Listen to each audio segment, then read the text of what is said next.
ay chiffres yu juste voilà am leen delluwaay yi nga xamante ne fa la ñu dem fekki ko arrêté les chat GPT ñëw leen ci chat Alminhaj moo gën a wóor Alminhaj GPT moo gën a wóor chat GPT. waa Alminhaj moom kenn du fi joxe ndéwénal koor yoo koy jox ñu chiffre bi rek li des ñu bàyyi la ko ndéwénal. ñi joxe suukar koor mën naa leen a jox ndéwénal koor mais ñi joxewul suukar koor tamit dañ lay toog fii di la wax loo ba 4 heures du matin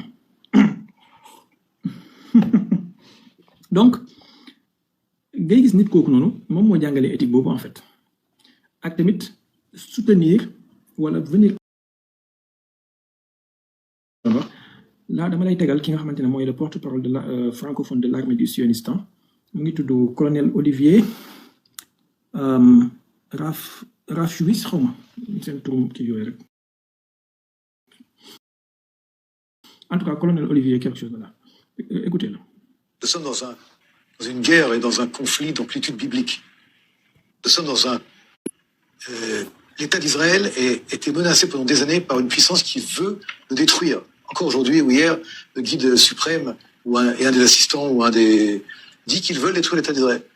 Or, ce qui se passe, c'est qu'il y a en fait, par la force d'Israël et par les alliances que nous avons avec les États-Unis, mais également avec des pays arabes, c'est pas un secret, on le voit maintenant sur place, et avec le fait que l'Iran attaque des pays arabes, il y a une conjonction d'intérêts qui est tout à fait improbable sur le papier. Il y a 5 ans, il y a 4 ans, et maintenant nous voyons cette conjonction d'intérêts entre l'État d'Israël et des nouveaux États en tout cas proches d'Israël, qui changent radicalement le Moyen-Orient. Je coupe un peu. En tout cas, li ma ci bëggoon a wax mooy sama mahadu shahid mooy li mu wax ne nous sommes dans une guerre qui est d'amplitude biblique. Voilà. Maanaam kon ñoom ci benn te lii démb la ko def ginnaaw bi Netanyahu biñ publier vidéo ba pare. Donc ñoom ci logique boobu lañ nekk, logique messianisme, logique Bible, logique du grand Israël, il faut écraser les ennemis et tout. Et loolu nag moom moo tax ma ne comme ils sont pas rationnels, sérieusement, ils peuvent tout faire. Ils peuvent tout faire. Chabé. Oui, allez-y. Xam nga pour li ñu comprendre li ngay wax. Pour li ñu comprendre li ngay wax. Les dirigeants du monde soo leen dajalee ak la population mondiale yi nga xam ne ñooy les vrais dirigeants matuñ 1000 dirigeants à travers tout le monde. te ñooñu benn projet lañ am boo xam ne ñëpp dañ ko bokkule. Réduire la population mondiale. soo gisee États-Unis ak yeneen dëkk yi dafa gën a dox fi ñu toll nii mooy la construction de bunker. kii tabax bunker préparé na au pire yooyu benn la. baal ma mais Mark Zuckerberg gis ngeen bunker bi mu tabax ci île Hawaï xaw ma ndax gis ngeen kii am bi documentaire bu gars yi fuité loon ci bunker ba mu nekk ndax nga xam ne abri antinucléaire. Ce qui veut dire que ñoom ñooñu noonu cette clique là du high tech de la politique de jet am nañu information bu nit ñi amul c'est pourquoi il se prépare en conséquence. Allez-y Bill. Et Elon Musk su ngeen gisee fi mu toll nii avec sa société là buy tabax ay tunnel seen projet yi ñuy def yëpp léegi affaire tunnel la ñuy def affaire kii yëpp ci suuf lay jaar. Ça veut dire c'est comme si ils sont en train de préparer les gens que li ngeen di gis ni yëpp mën na disparaître et on va s'enterrer sous terre. Bill, vas-y baal ma ci dog bi. non noonu da ciy baax sax léegi xam nga pour nit ñi xam loolu mooy que ne jot naa information ci ne dans la zone 52 bi nga xam ne moom américain yi waa sionistan yi ngay wax noonu préparé uniquement pour les essais de nucléaire dans les jours passés am na ay secousses yoo xam ne de magnitude 3 la. secousse de magnitude 3 boo xam ne sur le plateau continental lan lay signifier li muy signifier mooy am na essai boo xam ne def nañ ko fa.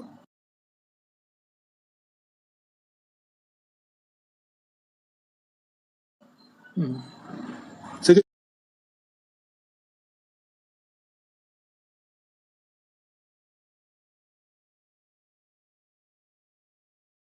il faut nit ñi comprendre exactement la doctrine bi nga xam ne ñoom ci la ñuy dox ak seen pensée ñoom. mondial les rendre vulnérables te ñi ma lay wax ni soo dee xool mënuñ 1000 personnes à travers le monde.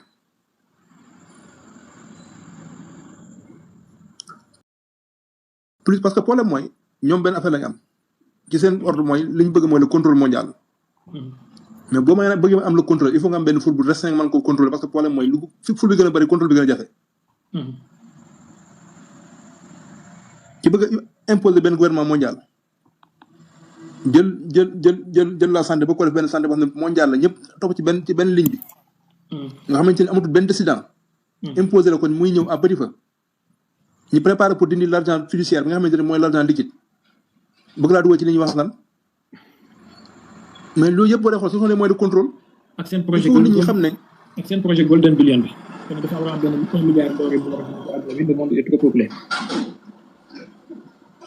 très bien xam nga sax yenn yi pour di ko wax sax mooy loolu parce que ñoom soo dee xool même soo dee xool Musk bi nga xamante ne mi ngi créé lan l'œil du monde mooy constellation de satellite boo xamante ni à travers le monde lépp la ñu mën a gis nga xam ne dootu am angle de mort à travers le monde Musk mi ngi ci loolu noonu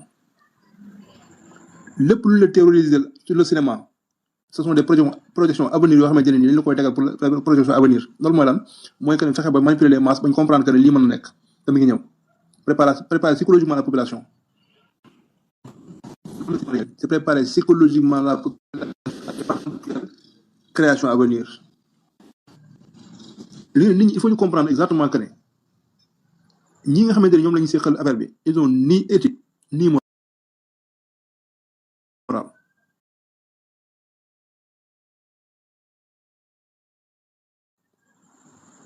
ils ont ni état d'âme da ngay xam ne avec ñoom tout est possible te dafa am lu ñuy woowee ay facteurs yoo xamante ne ce sont des facteurs yoo xam ne ce sont des facteurs à risque boo ko gisee nga xam ne carrément le risque est présent. gis nga boo demee à la Russie le Dome Soudey bi boo demee Russie Dome Soudey bi nga xamante ne moom la Poutine yor da koo génne teg ko ñu ngi koy entretien te pare na fi ñu toll pour toute éventualité kon déjà ñoom ils sont informés boo demee États-Unis am nañ ko les autres fi ñu toll nii ñi ngi ci gisoon déggoon tous les géants du monde yi nga xamante ne nii mooy ma lay wax ñooñu soo demee fi ñu toll nii ñi ngi seen wér bunker nu mu ñoo déplacé wu boo dee xool les voyages yi nga xam ne les dirigeants mondiaux moom lañu daan defuñ ko kon nag dafa am ay factures yoo xam ne bu tegee day factures day bari il faut nit ñi di ci bàyyi xel parce que yooyu dafa nekk ay factures éparpillées à travers le monde xam nga léegi nag boo fekkee dajaloo factures yëpp dajaloo ko noonu comme ni ma lay wax parfois nee naa say analyse sax lu bokkoon nit ñi mooy yow factures yi ngay boole teg lo ko rek analyse bi mais parfois nag nit ñi au lieu ñuy xool factures yooyu ñoom li ñuy def mooy li visible la ñuy xool sans pour ñu xool leen li nekk ci ginnaaw parce que ku am projet bii nii daf lay leer ne bu fekkente ne mën na ko utiliser te dara du ko fekk parce que boo léegi dara l'histoire retiendra donc lay nekk il faut nit ñi xam loolu macha allah kon non est-ce que mën nga ma may ma exchange ak Bill un peu si c'est possible. Go ahead. non Bill man comme d'accord naa si yow mais day am fu muy am. sama d'accord il faut se tenir à une distance de 20 à 30 kilomètres parce que vous avez tous les deux des missiles de 10 kilomètres.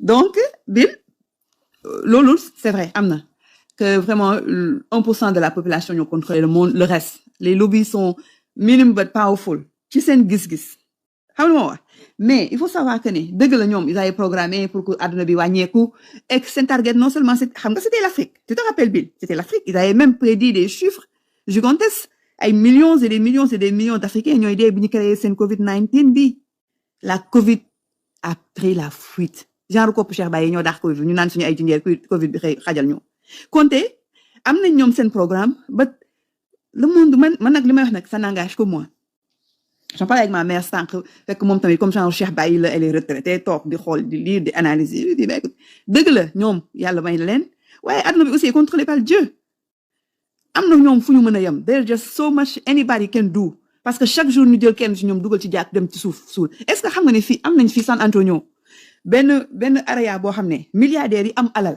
dañu fay jënd ay néeg comme ça bu ñu deewee ñu congeler leen parce que ñoom gëm nañ ne am nañ avec le temps dinañ am benn programme moi j'ai eu à travailler avec kenn koo xam ne am na ci jaay Dada yaa ngi wax la cryogénisation la quoi cryogénisation loolu mooy lan mooy li ngay wax noonu mooy néeg yi ngay wax ñi fay dugal ñi nga xam ne bu ñu dee bu ëllëgee ñu mën leen rek décalaat waaw mu ngoog fii le San Antonio processus boobu noonu la processus boobu tudd voilà donc xam nga ñoom waa xaaral tuuti rek xam nga ñoom ils sont non attends un instant une seule seconde xam nga ñoom ils sont malades ils sont hantés par le diable xam nga loolu Vraiment, il faut être malade pour xalaat loolu maanaam ñoom seeni mbir egg na ba foofu mais laisse-moi te dire une chose beneen affaire xam nga man personal chef laa def dama jàng chef di chef pour beaucoup de big people in LA am na ñoo xam ne placenta la ñuy lekk vous avez compris donc ils sont malades mais seen dëkk bi ñu tuddee woon fii Paradise fii Sacramento na ñëpp dem xool ko en 2018 yàlla da ko taal jéppét seen fii nii Santa Monica pas Santa Monica à côté de Santa Monica seen kër yi tàkk fii barki démb parce que dafa am loo xam ne man ci sama parce que man doomu jullit laa dama gëm que ne nit ñi dañu am fu ñuy limite am na loo xam ne dëgg la day am mais am na loo xam ne yàlla moo koy contrôler boppam aussi encore une fois ça n'engage que moi wax naa dama koy wax sama yaay te nee na man maay ceddo bi moom taalibe Cheikh la neen mais maay ceddo bi mais je lui dis écoute mère Dia am na loo xam ne aussi yàlla moo koy contrôler am nañ ñoom fu ñu mën a yem ils sont malades wéruñu parce que dafa am benn sommet ku mel ni Zuckerberg bi mi kii di wax Mark Zuckerberg mi Cheikh Baye Diem dafa am à un certain âge nga am yenn façon alal yi c'est-à-dire yow tu te trouves de petits jouets à faire dem di tabax ay bunker da ngay réaliser yenn yi moo tax ñoom ñuy def yenn folie yi di lekk ay placenta ak di naan ay deretu xale parce que ils sont hantés par le diable moo tax man lu bëri dootuma ko seetaan naa la bàyyi nga kii foofu mon frère Bill parce que sa analyse yi macha allah ñëwal. xam nga li ngay wax noonu li ci gën a garaaw mooy adénochrome moo ci gën a garaaw ci li ngay wax noonu processus bi boo ko déggee da ngay jombi mais dafa am lu lay xam dafa am lu ñuy woowee la minute de vérité àdduna lépp lu mës a basculer ci àdduna ci la minute de vérité la basculer. dinaa ko def du ma ko def jooju noonu ci la minute de vérité ci la basculer gis nga parfois du question que ne àdduna la ñuy xëy maasale parce que problème yàlla bindewul noonu mais dama def benn problème olof pour nga xam ko xam nga dafa nga ko xam ne olof am déet mooy lara du maa jam picc yaa ni toogee. waxaat ko ma dégg. est-ce que wax nga xam ma ne lara du maa jam picc yaa ni toogee. lara du mën a jam. waxal Cheikh Baye tekkil la ko. non man dama ko déggul au fait dégguma kàllaama dégguma kàddu bi da nga mel ni ku la waxaat ko beneen yoon. dama ne la lare. du ma ne toog. Cheikh Baye dégg nga lu mu wax moi je l'entends à peine dégguma ko tey. mooy dafa nekk deux coups yi dañoo nekk à côte à côte.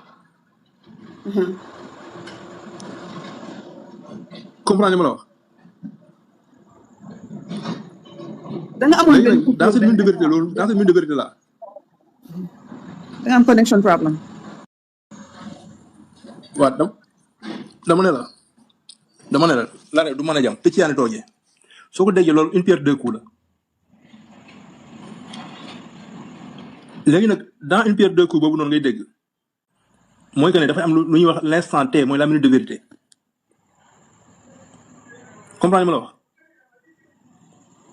kon dara déggoo ko. yow rek laay déglu dama je t'écoute religieusement. léegi nag dans cette minute de vérité là ci boppam foofu la lépp di basculer parce que problème mooy il suffit seulement d'un seul bouton pour déclencher une guerre mondiale te pourtant nit da koy def mais nit kooku bul xam lan moo koy animé. dëgg la. foofu laay waxee yow moo tax ma la tous les événements da nga koy teg sur la table bu fekkee da ngay analyser loolu laa ko wax. effectivement tu as raison tu as parfaitement raison tu as raison. kan ci yéen moo seetaan film bi tudd docteur Flamour ou comment j'ai appris à aimer la bombe docteur Flamour. mu ngi Netflix. alors non daal di ko am ci catalogue Netflix foofu mais amul catalogue Sénégal bi en tout cas. mais mën nga ko am ci sa live privé bi. non docteur Flamour ou comment j'ai appris à aimer la bombe jéem leen ko seetaan quand je vous dis qu'on a affaire avec des gens irrationnels xam nga américains yi am nañu benn qualité en fait mooy ils sont transparents lépp lu ñuy def wala lu ñu nar a def yi wala lu ñuy dund filmé nañ ko wala bind nañ ko seen téere wala wax nañ ko seen déclaration yi si vous regardez ce film là vous allez comprendre maanaam avec une proportion et des reculs aussi mais quand même vous allez comprendre l'idée générale mooy il y a toujours un fou de l'autre côté qui est prêt à appuyer sur le bouton et à n'importe quel moment sous prétexte dafa def erreur maanaam l'histoire du film c'est quelqu'un boo xamante ne ni Il avait un problème avec l'Union soviétique et le secrétaire du parti Union soviétique, Dimitri. Donc, ils ont lancé une arme nucléaire sur l'Union soviétique. Ba ñu demee ba lancé ko ba pare mu doog a Dimitri ne ko bon dafa am son benn commandant boo xam ne je sais pas qu'est-ce qu'il avait pris la tête, il a lancé la bombe vers toi, donc c'est une erreur et tout. Regardez, pour vous dire que ces gens sont irrationnels et ils sont capables de tout faire. Comment vous pouvez comprendre? Je viens te dire, donne-moi quelques lieux à bombarder et après on va négocier. Comment tu peux comprendre? Je viens te bombarder, tu es ton guide suprême, tu es 40 de tes généraux, ou 30, ou je sais pas quoi, une dizaine en tout cas de tes généraux. D'après le lendemain, j'envoie un émissaire pour lui dire, va dire aux Iraniens que je veux un cessez-le-feu, je veux négocier. C'est-à-dire, voilà des types de gens, ils sont capables de te lancer une bombe nucléaire et le lendemain, ils viennent te dire non, nous voulons faire la paix avec toi. Parce que qui peut le plus, peut le moins. Comment on a fait Alors, Phil Tolo, en fait, Donald Trump, il a bombardé des centrales nucléaires. Des centrales nucléaires. Quel khalatul wane sen folie dana yegg fofu parce qu'il y avait des risques majeurs de radiation, de radioactivité et autres. Mais néanmoins, il l'a fait. Et daf ko def ba paré di ci ndamu. Ku mëna bombarder des centrales nucléaires nak te calculer wo li muy mëna jog ci ay danger kooku suñu la mën naa door arme nucléaire wax dëgg yàlla waroo koo miim. Depuis la fin de la Deuxième Guerre mondiale, amul benn dirigeant politique bu mës a dof bay viser centrale au Tchernobyl pour mettre en sécurité contre d'éventuels bombardements de provocation. Les Ukrainiens ont essayé de temps en temps d'envoyer des missiles par-ci par-là ou des drones, mais quand même la centrale est restée un peu intacte jusqu'à présent. Mais bombarder des centrales nucléaires avec des bombes GBU-57, Buster Bunker, il n'y a que le Sionistan et Epsteinland qui ont osé faire ça dans l'histoire.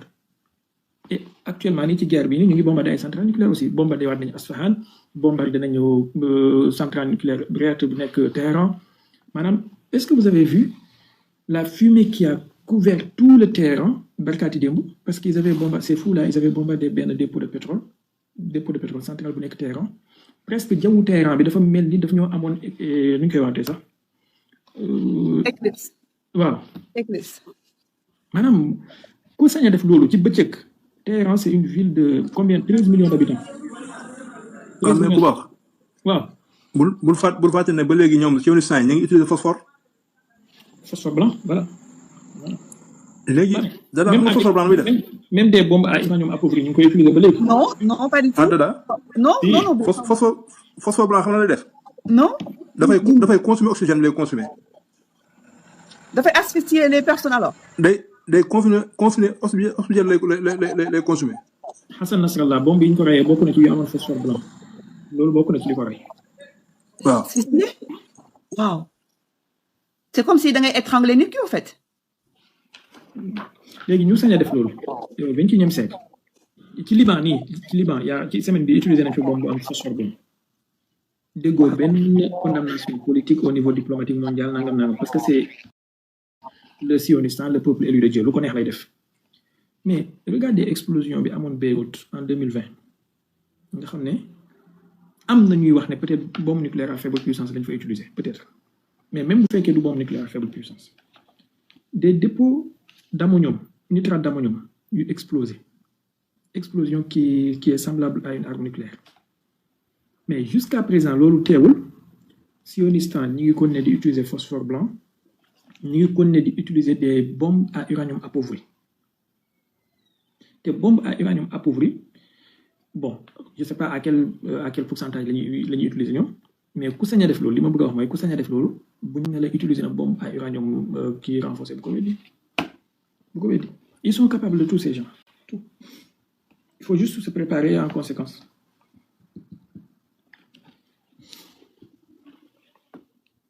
Dada, il faut me comprendre que ñoom benn point moo leen jaaxal à travers l'Iran. Mooy que ne xam nañ ne Iran yaatu na yaatu goo xamante ne nii amul lenn loo mën a utiliser pour rey ko ba ñoom de la carte amul. mooy la seule équation bi nga xam ne moom moo leen def problème. Bil nga yokkal leen ci ne beneen équation bi leen def problème mooy xam nañu ne Iran am na capacité de frappe en seconde.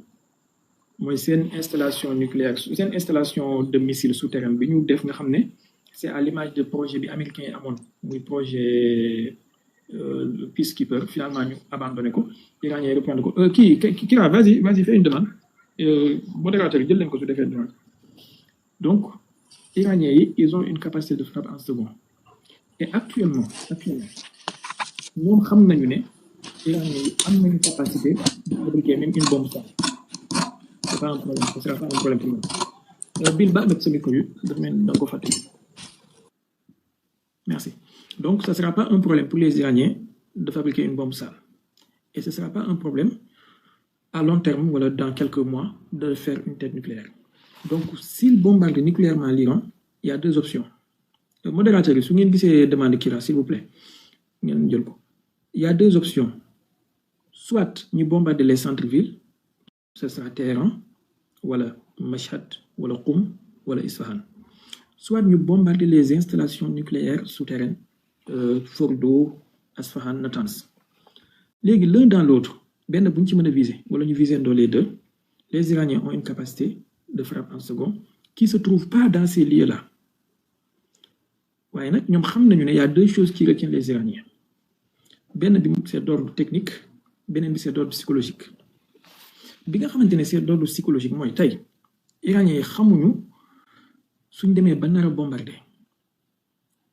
le sionisme est trop proche de l'Égypte est trop proche du Liban est trop proche de la Syrie est trop proche des peuples yi nga xamante ne Iran dit que bëggu la am ak ñoom problème bal sax il prétend défendre ces peuples-là est-ce que l'Iran va bombarder le sionisme avec des têtes nucléaires en risquant d'atteindre des populations palestiniennes la mosquée Al-Aqsa Égypte à côté Liban à côté Jordanie à côté et un peu plus loin l'Arabie Saoudite est-ce qu'ils vont risquer cela je ne pense pas beneen bi mooy arme nucléaire soo demee ba koy lancer mënoo koo limiter ne ko fii rek nga yem mënoo koo délimiter sa bopp yow xam nga li ngay lancer mais xamoo fan lay yem ak radiation yeeg radioactivité yeeg yooyu noonu xamoo fu muy dem surtout avec le vent et autres beneen bi nga xamante ne c'est d'ordre technique c'est pas un problème mais avec la capacité d'interception bi sioniste am il faut combien de vecteurs pour espérer toucher benn ci cible yooyu noonu même bu dee benn tête la il faudra combien et avec les autres pays hypocrites yi nekk ci diggante bi ils vont pas laisser tous ces vecteurs là passer alors que le sioniste ñoom amuñu barrage boobu noonu d'ordre technique ni d'ordre psychologique parce que morale ak moralité ak dignité ils n'ont pas ces deux mots là dans leur dictionnaire de vie donc ils peuvent faire tout ce qui leur semble bon maa ngi jégalu fàtte woon naa ko tamit il faut nit ñi xam ne am na ay satellites yoo xamante ne nii dañoo am ay compteurs GSR il faut nit ñi xam loolu parce que loolu facteur bu am solo la mooy que ne chaque fois ça bu démarrer rek dañ koy détecter directement ñëpp ko détecter à travers le monde.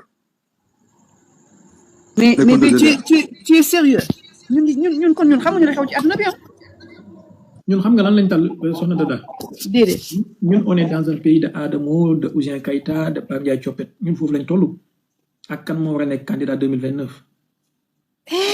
ñun yàlla nañu yàlla yërëm sérieusement on est moi je suis choqué Dada Ndiaye Dada maa ngi nii atelier di ñaw samay ñaw réew mi ne téeru tam xam-xam la ñuy wax réew moo xam ne téye lañu war a kaa kaw ñoom xam-xam la ñuy wax loo wax ñu la war a koo xam téyal nga foofu lañ toll maanaam réew moo xamante ne c'est-à-dire tey nañ ma balan li may wax waxuma autorité waxuma kenn mais ceux qui ont la prétention d'être sa bopp di métti maanaam man j'ai entendu benn waay boo xamante ne kilifa la ci benn ordre bi ak ci benn milieu bi ñu invité ko ci benn télé fii ci Sénégal qu'est-ce qu'il nous fait comme analyse géopolitique il nous dit que Iran dafa am ambition contrôler Moyen-Orient bi yépp attends lii moom je vais pas m'en empêcher dama leen koy tegal ngeen déglu écoutez la lii su ma leen ko tegalul moom du ma jik xaaral ma tegal leen ko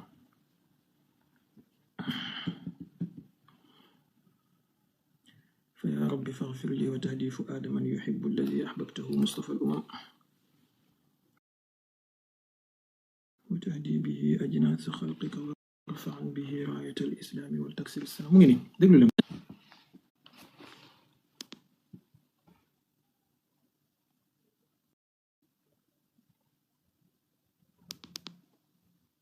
bon c'est quoi le problème là excusez un peu Je comprends pas pourquoi ça vient pas.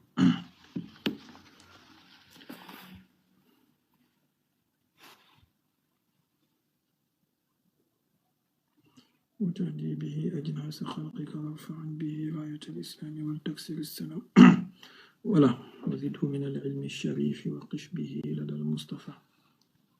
Je pense que bii dina ñëw. mi ngi ci moom jullite gi ñuy wax mi ngi ci moom. dëgg la loolu Iran mën na ko dagg. mais du ngeen dégg Iran wax ci. bu fekkoon Iran ngëm gi ñuy wax mi ngi ci moom jullite gi ñuy wax mi ngi ci moom loolu Iran mën na ko dagg. mais du ngeen dégg Iran wax ci wala boog bariwut parce que lan moo tax amu fa intérêt te jullit ñi la ñu dugg te plan Iran mooy Moyen-Orient bi mu nangu ko yokk ko ci boppam. waaw loolu moo am de xaw ma nag loolu moom mais ku nekk xam nañ loolu moo am. Iran dafa bëgg nangu Irak yokk ko ci boppam. nangu Koweït nangu ba Arabie Saoudite. léegi écoutez. lu ñuy dal na nit. ces gens de personnes là ñoom ñoo envoyé au chapitre ci réew mi on a des gens yu leen déglu ba naan leen cëy di daanu leer léegi fan la réew mi jëm. wax dëgg yàlla bu fekkee fi lañ toll ak ñu naan la poudre meew aluminium lañ ko defaree tëju ñaareel réew mi jot na de defal ko ay xiyaamul lay allez-y. Ça va, Simbaye?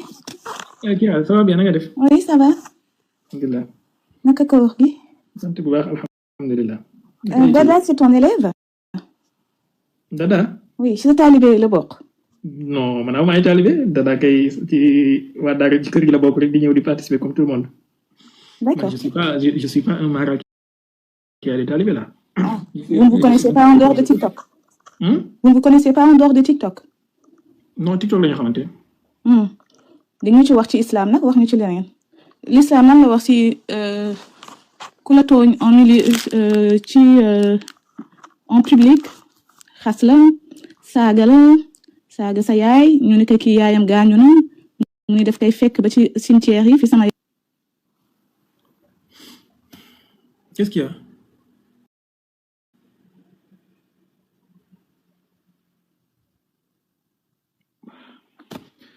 Bon, Kira, je sais pas ku la wàccee je sais pas lu xew mais sérieusement bu fekkee da nga am benn compte boo war a régler ak Dada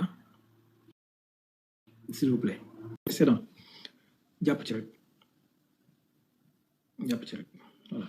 voilà on est là pour parler de géopolitique, on est là pour faire des analyses, on est là pour parler même autre chose mais pas ay règlement de compte, please. Si tu as des questions, si tu as une contribution, vas-y. Non, je me dis, comme il y a un référent religieux, hein, dans des circonstances comme ça me fait plaisir de gis ko fi bu woon dama doon dem meexoon na comme tase nañ fi ak yow mu ne nañ ko wax fii nii peut-être jàmm dina ci mujj. C'est dans cette optique ki ma wàcce nag balaa ngay wàcce kii fël gémmiñ sama xam nga mu wëlis.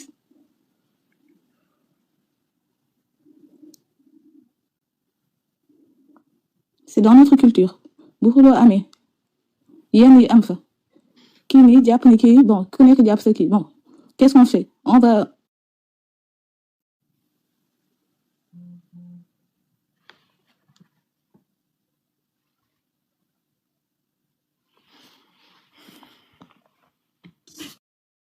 léegi yow Cheikh Baye ci sa calcul analytique politicien géostratégique géopolitique at fii ñu toll nii parce que Angleterre pare woon na pour sauter ci game bi presque déggatuñu ko ah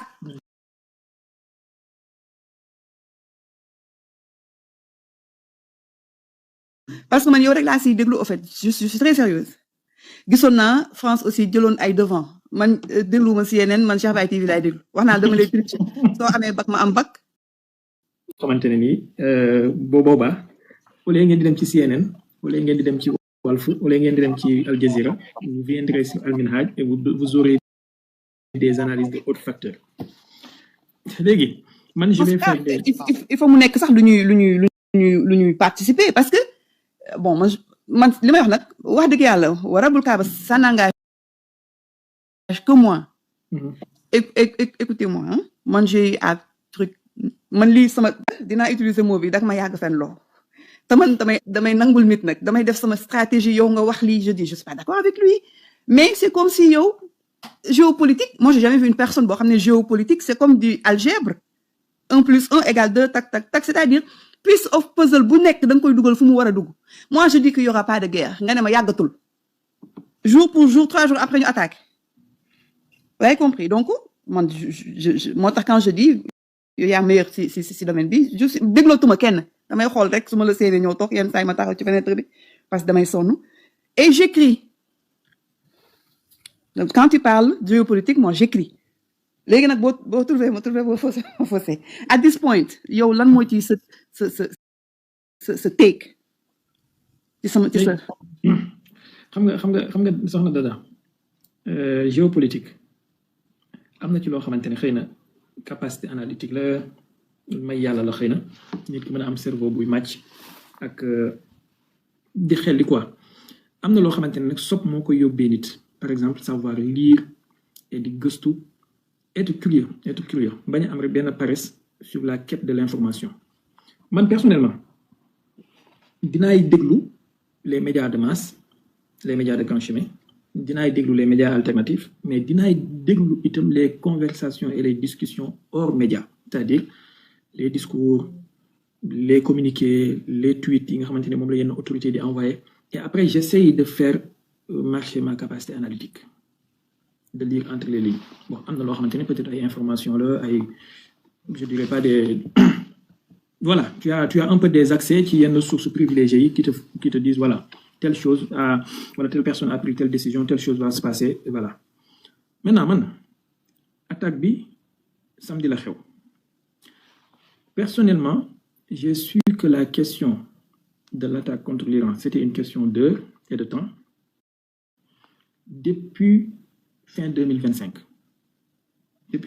avant enlèvement au Maduro di am mu am beneen li ma wax nii affaire information la mais dafa am beneen fait bu ñëw confirmer ma ko te loolu du wut information du wut renseignement du wut source privilégiée mais lu xew la mooy Donald Trump bi muy dem ci te li may wax nii yéen ñëpp ngeen ko remonté ngeen gisal seen bopp Donald Trump bi muy dem Davos mu ngi am ci début d'année bi dafa am benn conversation ak Macron bu mu génnee ay SMS yu ko Macron envoyé via messagerie signal ñi xam messagerie boobu xam nañ ko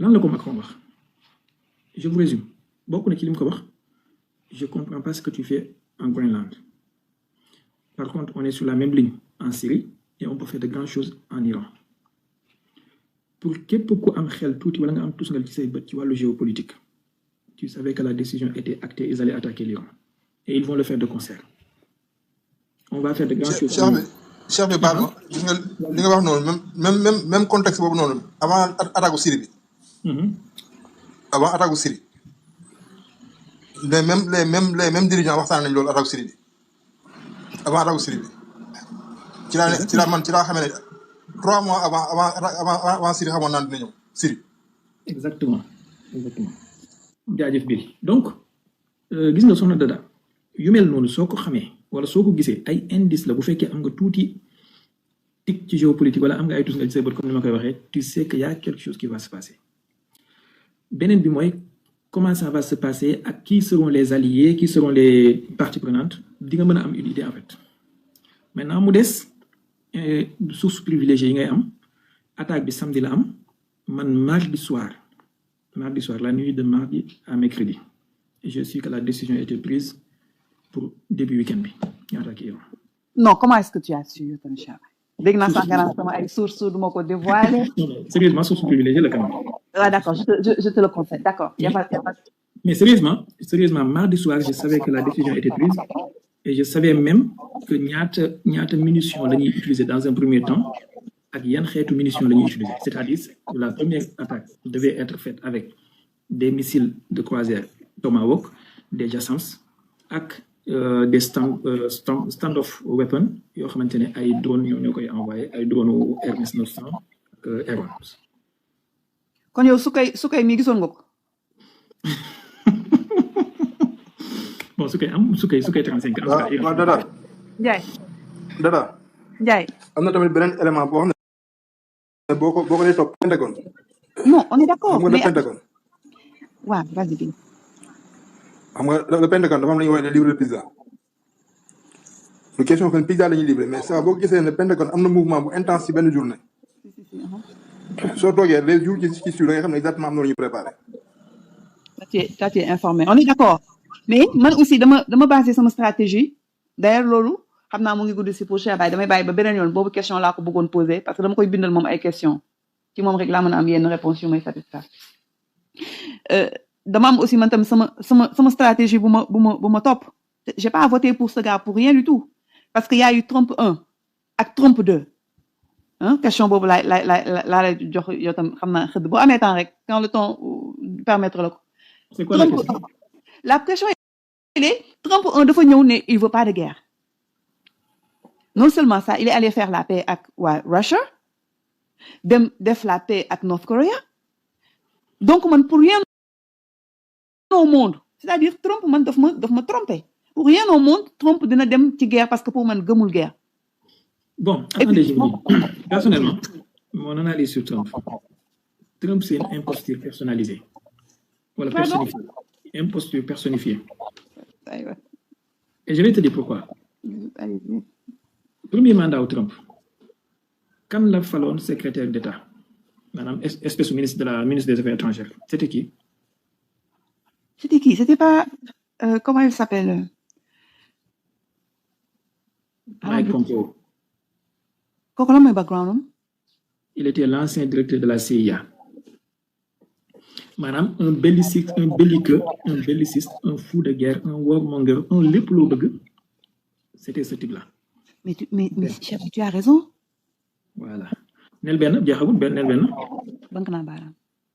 Qui était son premier conseil à la sécurité nationale, madame, the National Security Advisor, vous me dites que nommé, c'était John Bolton, l'un des pires néocons des États-Unis.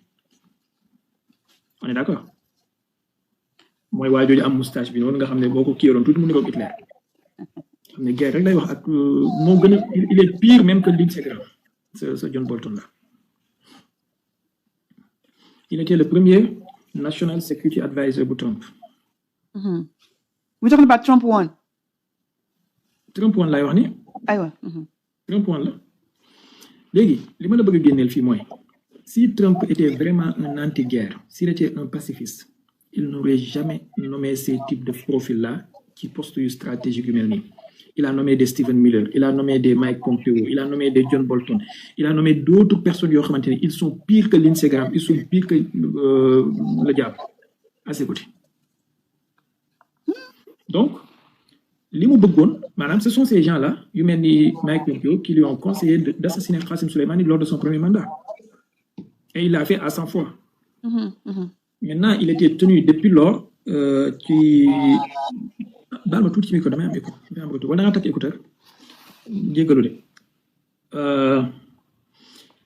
maintenant, il est tenu par les lobbies aussi, les lobbies sionistes, le AIPAC, à un lobby, parce qu'il y a une femme qui s'appelle Myriam Adelson. Cherchez son nom. Il faut que Trump décore de médaille. Cette dame-là, Myriam Adelson, elle est la veuve de Sheldon Adelson. Tapez-le collègue. Sheldon Adelson. Sheldon avec S. Vous écrivez S H E L D O N espace A D E L S O N. Sheldon Adelson. Vous verrez que c'est un financier américain. Il est décédé en 2021. Lors de son premier mandat, ce gars-là, il avait financé Trump à hauteur de 100 millions de dollars. Beaucoup de gens qui ont dit que gagné, tu déplaces l'ambassade états-unienne de Tel Aviv à Jérusalem et tu te retires de l'accord sur le nucléaire iranien. Tous les deux, Trump a fait. Tous les deux. Et à la lettre. En 2018, il s'est retiré de l'accord. Et après, il a déplacé l'ambassade en reconnaissant Jérusalem comme capitale de l'État sioniste et en reconnaissant aussi l'annexion du plateau de Golan. Maintenant, sa veuve, Myriam Adelson, elle est toujours là. Campagne Trump bi-passée, le deuxième mandat, elle a fini. Cette famille-là, cette famille Adelson, dañoo bëri ay casino ak ay je sais pas affaire qui gamble game yooyu noonu ci Las Vegas ak yooyu. Madame, cette famille, c'est une famille proche de Netanyahou avec Likoud, le parti de Netanyahou. C'est des sionistes, ce qu'on appelle des sionistes révisionnistes, qui croient au grand Israël, qui croient à la suprématie de la race juive, tous ces délires-là. Leur projet, deuxième projet, moi, il fallait détruire l'ennemi de l'État hébreu, qui est l'Iran. Maintenant, Trump, lors de son premier mandat, a assassiné Qasem Soleimani. Il a vu que les Iraniens ont eu des retenues. Ça n'a pas déclenché trop d'hostilité, escalade une situation, je veux dire. Mais deuxième mandat, il a tombé avec Netanyahou nekkat fi. Et tombé avec am yu ko jitu won ay précédents. Netanyahou gëm ko nak négui, c'est le moment ou jamais. Donc il faut attaquer. Et tu seras le plus grand président devant l'éternel, tu seras plus grand même que Ronald Reagan, tu seras plus grand que Abraham Lincoln, tu seras plus grand que George Washington. Gëmloo ko ne ko da nga koy dégg sax ci discours Netanyahu léeg-léeg c'est le premier président wala c'est le meilleur président juif que les États-Unis n'ont jamais eu. Bon, juif, pas juif de confession, mais juif d'alliance. Et c'est le plus grand ami des États, de l'État Israël. Donc, bi Trump pour gagner l'élection et baisse. Premier mbir bi ñu def mooy dañ ko présenter liste de personnes yi mu war a nommer ci ay postes stratégiques. Premièrement, secrétariat à la défense. Vous avez vu le gars, il a changé le nom de secrétariat à la défense, tuddee ko secrétariat à la guerre. Dada, nit ku bëgg jàmm, nit koo xam ne c'est un pacifiste. Di nga jël loo xamante ne défense lañ ko tuddee, nga di ko tuddee guerre. Ça veut dire qu'il a déjà montré les couleurs. Au moins, à la limite, na ko tuddee secrétariat à la paix. Mais vérifiez maintenant, vous allez voir, Department of War, moom la tudd léegi. War, W-A-R. Tapez leen ko, jël leen seen tablette yi wala seen beneen téléphone ngeen tapé ko ci Google. Non, c'est vrai, ministère de la guerre la tudd. Ministère de la guerre. Donc, Trump, c'est le président. En même temps, soo xoolee seen dernier rapport bi, en même temps seen dernier rapport bi, dañoo nekkoon sur la conquête de l'hémisphère sud. Loolu laa bëggoon wax léegi mais dama bëggoon indi dara parce que dara dafa mel ni moom mu ngi ci biir dëkk ba mais comprendre wul dëkk bi ni muy doxee dafa mel ni man mi toog fii ci wetu Jomo Kenyatta ak Ashimone Nkrumah maa gën a xam. man maa ngi kooki toog jàpp sama ñaambur yow ko yaa nekk ci biir réew mi yow ak Bill mii man bon xam nga tax parce que tu sais pourquoi parce que très sérieusement je veux pas follow ba mu ëpp tellement que daf lay stresser jusqu'au nerf et puis je veux pas trop savoir xam nga dafa am ay élites yoo xam ne boo leen liggéeyee tu en sais tellement que da ngay ragal sax ñu dem ba def la yow nit ku normalatul je voulais plus rien savoir mais man li ngeen may wax ni maa ngi koy doog a dégg tey. mais maintenant xool leen léegi xoolal yow soo paree rek dimbale ma nga tapé Myriam Adelson nga dugg même ci page Wikipédia wala ci whatever nga xool ses photos avec Donald Trump tu verras même fi muy joxee Donald Trump kii symbole Israël boobu noonu je sais pas comment ça s'appelle tu le verras et tu verras fi ko Trump di takkalee médaille de décoration et moom ak son mari là ils étaient ensemble et autres images aussi tu verras donc Trump bi mu ñëwee tamit Adelson tamit foo ñu xam ci leen mooy que ne saa boo gisee projet bu mu dugg dafa nekk koo xam ne dafa nekk dans l'immobilier mooy projet immobilier yu bare su koy def da koy def à travers d'autres pays mais problème mooy fu Israël fu sionistes yi jaar lay nekk wala américain fu ñu jaar ba pare projet boobu am na Ukraine am na Gaza. mais dinaa ci ñëw. mais demal xool vas-y Dada loo bëggoon wax. demal xool sa relation entre sa famille et la famille de la première dame de la Côte d'Ivoire man demal ko xool seen relation à New York City. léegi xoolal. génn na ci ak kii d'ailleurs moo tax I don't want to know much parce que le monde là est tellement. dafa am lu yonent bi wax nag loo xam ne ñun julli ñi dañ ko war a jëfandikoo.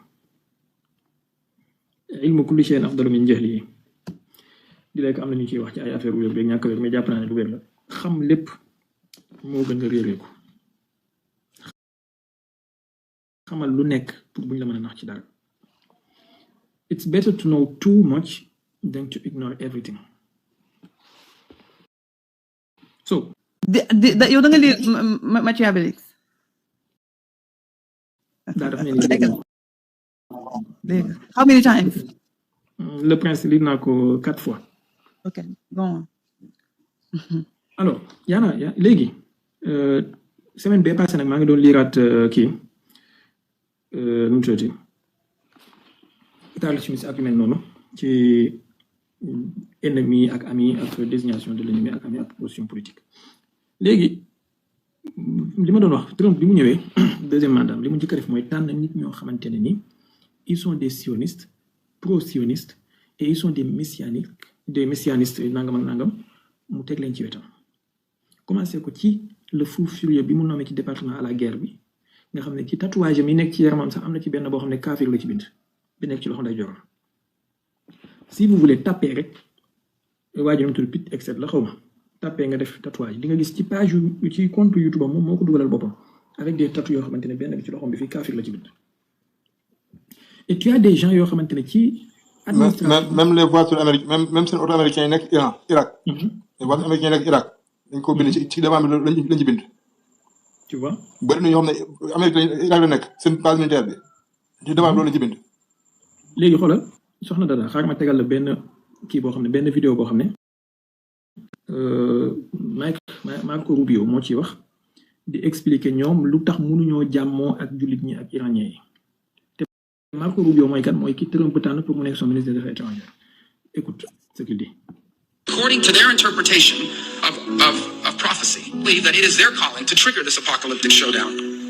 And therefore, when they recruit fighters, what they are recruiting them for is to be a part of this army that is going to trigger this final showdown between the West and Islam. That Islam will win, and then the whole world will be governed under their set of rules, led by the emergence of the 12th Imam, the Mahdi, their messianic figure.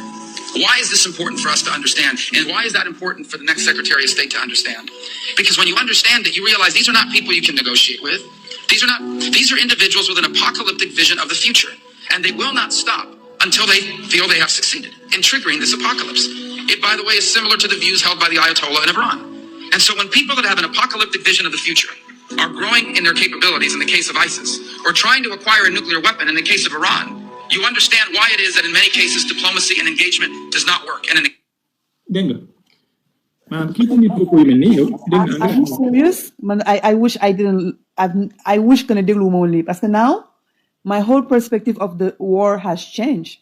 moom laa la doon wax ne on a affaire avec des gens irrationnels. Subhanallah. donc xam nga ñu toll fii ils sont capables de tout faire léegi ku mel nii moom la Trump jël fal ko donc si Trump était un pacifiste quelqu'un qui veut de la paix quelqu'un qui veut pas de guerre du jël dof yu mel nii fal leen ci poste stratégique yu mel nii sérieusement man su ma bëggee sama life jaxasoo ruube am na ñeneen ñu may jël ñu dul ñoom Bill wala ñoom soxna Dada yégal leen danaa dem jëlee ay ruube kam may ni mais su ma jëlee ay nit ñu sérieux yégal leen ça veut dire que damaa bëgg waxtaan bi daal waxtaan bi neex donc le fait que mu tànn ñii jox leen poste stratégique yi ci administration il a déjà montré les couleurs beneen bi mooy son ministre à la guerre là Pete Hegseth il a fait presque la même déclaration et je peux vous chercher cette déclaration aussi où il insulte même littéralement l'islam en disant que attendez ma seetal leen déclaration continuez un peu s'il vous plaît en attendant que je vois ça. Mais là, Bill, donc la guerre, elle est à la fois économique mais religieuse aussi, hein? Parce qu'il y a des déclarations dangereuses là. Non, sans que tegal naa la fi le porte-parole de l'armée israélienne qui dit que c'est une guerre d'ordre biblique. mais Dada dëkk boo xamante ne plan rue yi pentagramme la est-ce que Dada ngi bàyyi xel ma lay wax. c'est one more time waxaatal benn yoon rek s'il te plaît. dama ne dëkk boo xam ne plan rue yi. plan yi waaw pentagramme la. pentagramme la mooy pentagramme par rapport ak rue yi. qu'est-ce que tu veux dire. What do you mean ci loolu.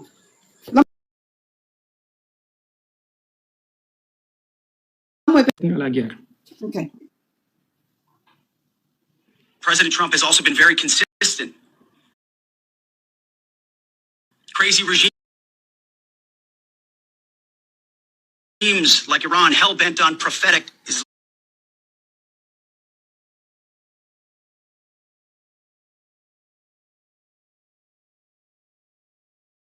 Islamist delusions cannot have nuclear.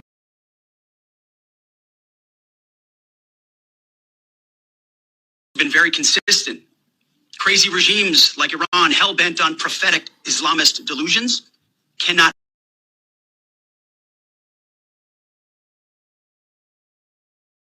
C'est une insulte littéralement à l'islam. This is insane. Man lii déglu moo tax du ma déglu news yi. léegi suñu ñëwee nag naan la non Trump dafa bëgg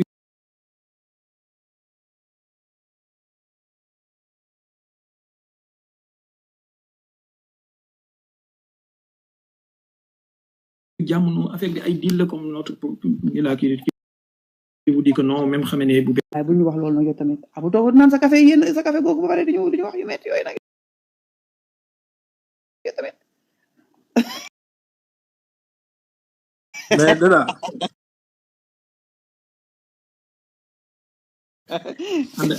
àndandoo di xàccandoo di daanandoo di dóorandoo di jugandoo. yes non dada xam nga parfois am na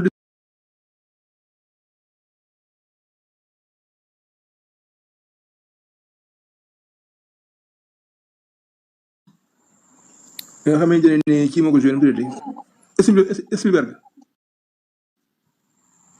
ok léegi boo demee à la fin du film bi mu fekkee les sénateurs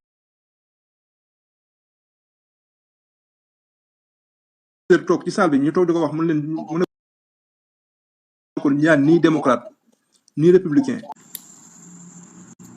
yaa ngi dégg mu ne ko yaa nii moral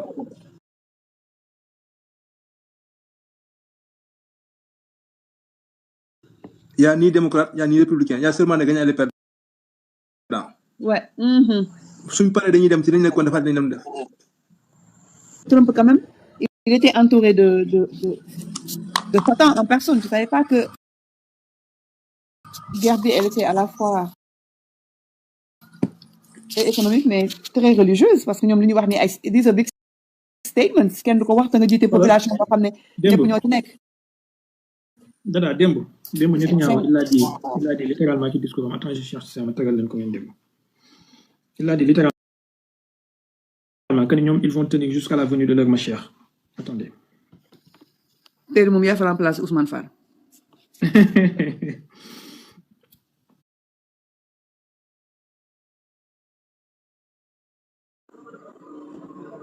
nga xam exactement la lay signifier.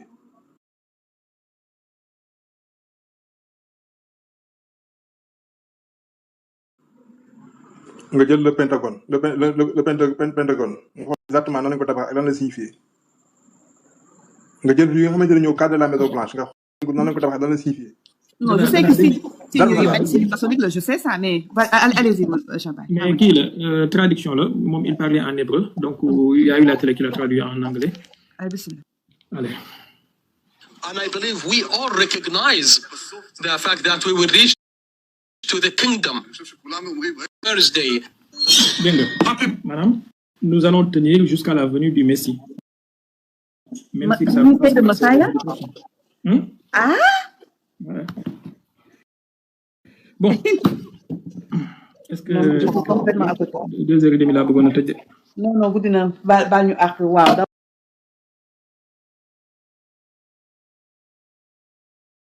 was an amazing wow. kon la bàyyi nga kii parce que mu ngi guddi foofu aussi. Good night and thank you so much. May God people.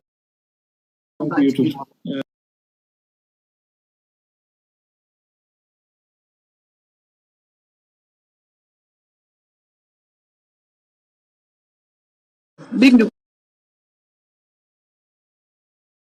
non yow Sénégal yor na ñu ko yow. ndeysaan Bill demee tu reviens de. vraiment jaajëf ñuy laaj pour live privé bi 4 jours la ci semaine bi lundi mardi mercredi ak samedi léegi ñi ci bëgg a bokk bu fekkee Sénégal nga nekk ñoom seen pack bi 30 000 la 30 000 la jéemoon naa koo wàññi mais ñi nekk ci live booba te ñu ngi fii ci live bi di ma déglu te xam njëriñ la fa nekk ñoom ñoo bañ ne ma xéewal gi ak njëriñ lu rëy lii moom wax dëgg yàlla bul ko wàññi ñoom ñoo ko wax bu fekkee ñi nekk bitim réew la ñoom seen pack bi 50 000 la léegi noo koy envoyé wala foo koy fayee dafa am benn numéro bu ñu leen joxoon mooy 77 104 14 10 am na ko koy dugal fii boo fa envoyé Wave jàmbaar sa micro bi s'il te plaît boo fa envoyé Wave wala Orange Money da ngay capturer écran bi nga yónnee ma ko nga bind ma ci compte bi may live compte TikTok bi nga bind ma message ma xam ne yow la ma ajouté la ci liste bi suba danañu am live suba la samedi et kañ lay commencé bu ñu ndogoo ba pare disons entre 22h ba 23h diggante boobu daal mooy intervalle bi ñuy tàmbalee voilà léegi-léegi mën nañoo dem tàmbali nag waxtaan yu neex ba ñu dem ba ay 1h 2h du matin ndax waxtaan yu neex te am solo mais lii daal mooy kii bi rek amul benn protocole bu jafe Sénégal nga nekk 30 000 ngay fay sa pack la bitim réew nga nekk seen pack bi 50 000 la nga envoyé capture l'écran ñu boole la ci liste bi waa TikTok live privé TikTok la mais après dañoo am benn groupe Telegram boo xam ne dañ leen fay dugal pour yéen ñi tardé live bi enregistrement bi dañ koy dugal foofu ngeen am ci accès et waxoon naa itam ne ñi nga xamante ne ñoom ñooy participer ci live privé bi su vidéo yi nga xamante ne defoon nañ ko depuis 2020 ci affaire programme boobu tuddoon qui était autour du prophète nga xam ne ay série de vidéos yu bari la des centaines et des centaines 100 et quelques vidéos ñi ngi liggéey pour dugal ko ci benn serveur boo xam ne ñi ci bëgg a am accès ça sera à leur disposition mais ñi bokk ci live privé bi actuellement ñoom bu boobaa dañ leen di may accès automatique wala boog accès de façon kii pour réduire les prix et tout peut-être on peut casser le prix à 50% pour ñoom bu fekkee bëgg nañoo jàng xadis yi tamit ñi am accès ci live privé bi ñi ci bokk nii dinaa leen may cours de xadis gratuite pendant 1 mois maanaam 4 semaines yoo xamante ne nii chaque semaine danañ am cours xadis gratuite pour am les premières notions ci wàllu xadis mais loolu pour ñu am accès ci live privé bi képp la 30 000 yi du par mois du par semaine 30 000 yi benn yoon nga koy fay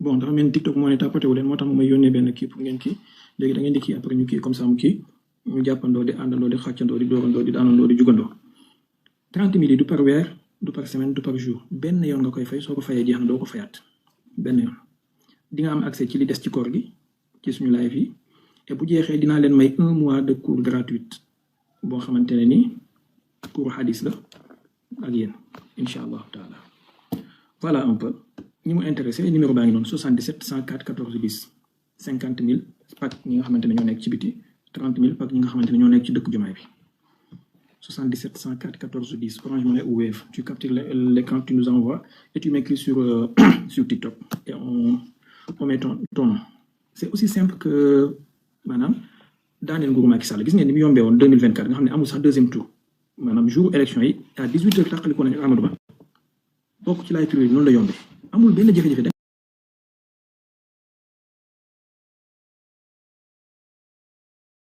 Orange Money moo gën a yomb mboolem procédure yi ngeen di dégg moo gën a yomb lépp voilà allez prenez soin de vous d'ici là lenn rek moo ko gën a jafe mooy anglais EMI te EMI su koor gi jeexee EMI yow faaw ma jël la nga jox ñu ay cours anglais maa ngi lay nuyu di la ziar ba xoolee nga mën a la trop donc prenez soin de vous s'il vous plaît et entre temps bu nit ñëwee pour mer loola soo fexee ba meroo yaa gagné bu nit ñëwee pour xeex ak yow soo fexee ba xeexul leen yaa gagné yal na yàlla sàmm ñu sàmm leen musal ñu ci musiba ak balaa ak tas yaakaar ak léegu ñaaw ak xaawi sutura yal nañu yàlla boole ci xutbu yi boole ci milliardaires yi yal na yàlla def ñu nekk ay ndimbal ñeel l'islam def l'islam mu nekk ndimbal ñeel ñu ci barke yonent bi sallallahu alayhi wa sallam barke bépp jaam bu am ngërmande yàlla adame incha allah salaamaaleykum wa rahmatullahi wa barakatu di jéggalu mbokk yi doon def demande mënuñu leen a jël wala ñu bëggoon am question wala ñu doon bind ci commentaire yi te gisuñu seen réponse yëpp ñu ngi jéggalu bu baax a baax